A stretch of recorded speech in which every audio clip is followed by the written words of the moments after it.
আলহামদুলিল্লাহ। তো আজকে বেতন আসছে আমাদের। তো বেতন দেখানোর কারণ কি? যারা বর্তমান সময়ে যে হারে দেশের বাইরে আসতেছেন, আপনারা যে হারে পোলাপান দেশের বাইরে আসতেছে, মানে বলার মতো না, অনেক বেশি, এটা অনেক বেশি সফলের আশা। তো টাকা দেখানোর একটাই কারণ, সেটা হলো এইখানে আপনার ধরেন একটা আইডিয়া করেন 50,000 টাকার মতন আছে। এখন আপনি যদি দেশে বসে ভাবেন যে 50,000 টাকা তো অনেক টাকা, যদি বছরে হিসাব করি 6 লাখ, 2 বছরে 12 লাখ, 3 বছরে 18 লাখ, 4 বছরে 24 লাখ, 5 বছরে 30 লাখ। তো আপনি তো শুধু হিসাবটা করলেন, যে আপনার বেতনের হিসাব করলেন। এখন আপনার এইখানের থেকে তো যদি আপনি এই টাকাটা পুরোটাই ব্যাংকে রাখতে পারেন, তাহলে সেন আপনার এই টাকাটা আপনার কাছে 30 লাখ।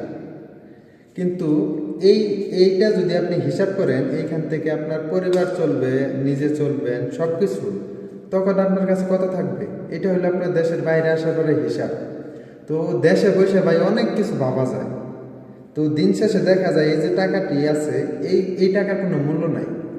কারণ মাস শেষ না হইতেই দেখবেন আপনার পকেটে আপনি যে একটা ঠান্ডা খাবেন সেই টাকা নাই, অন্যের কাছ থেকে ধার করতে হয়। তো এইগুলা বিষয় বলা ঠিক না, তারপরে বলি যারা নতুন আসতেছে তাদের একটু ধারণা হওয়া উচিত। টাকা দেখে, অন্যের ভালো দেখে যদি আপনি দেশের বাইরে আসেন, তাহলে আপনি কখনো ভালো থাকবেন না। কারণ এই যে টাকা দেখতেছেন, টাকা মাস শেষে পাইছি, ভালো লাগতেছে, কিন্তু এই টাকা কতক্ষণ থাকবো, এটাও আবার বিষয়। এখন আপনি যদি দেশের বাইরে আসতে চান, তাহলে আপনার সর্বপ্রথম যে হিসাবটা করতে হবে, আপনার নিজের খরচ কত, আপনার ফোন খরচ কত, খাওয়া খরচ কত, আপনার পরিবারের খরচ কত আছে, বউ বাচ্চা থাকলে তাদের খরচ কত আছে, সব শেষে আপনার কাছে কত টাকা থাকবে, এটা হলো আপনার হিসাব। এখন আপনি যদি দেশে বসে বসে ভাবেন যে শাকিলে বেতন পায় 50,000, বছরে 6 লাখ, তো এই চিন্তা করে কিন্তু হবো না। আমি যে টাকা খরচ করে আসছি, সেই টাকা তুলতে এই বেতন পাওয়ার পরে আমার মনে হইতেছে 3 বছর সর্বনিম্ন লাগবে, সর্বনিম্ন 3 বছর লাগবে। তো আপনি কিসের স্বপ্ন দেখতেছেন?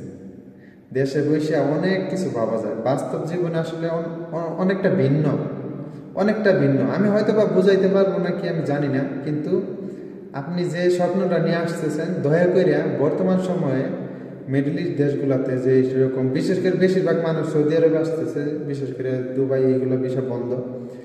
তো যারা সৌদি আরব আসতেছেন তাদেরকে একটা কথাই বলতে চাই, কখনো এই চিন্তা করেন না যে বাড়ি করব, গাড়ি করব,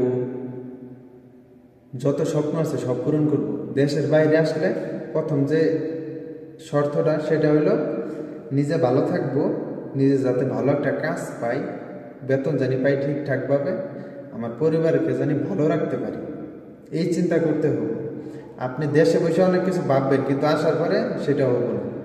তো সবাই ভালো থাকবেন, সুস্থ থাকবেন, আর আমাদের জন্য দোয়া করবেন। আমরা যারা দেশের বাইরে আছি, যে স্বপ্ন নিয়ে আসছি সেটা যাতে পূরণ হয় ইনশাল্লাহ, আল্লাহ যদি চায়। তো একটা কথা বলতে চাই ভাই, দেশের বাইরে টাকা দেখে আইসেন না, অন্যের ভালো দেখে আইসেন না। কারণ বর্তমান সময়ে দেশের বাইরের যে অবস্থা, যে পরিস্থিতি, মানে একটা লটারি কাটছেন, লটারির মতো লটারি কাটছেন, যদি লাগে আপনি কোটিপতি, না লাগলে আপনি ভোগের।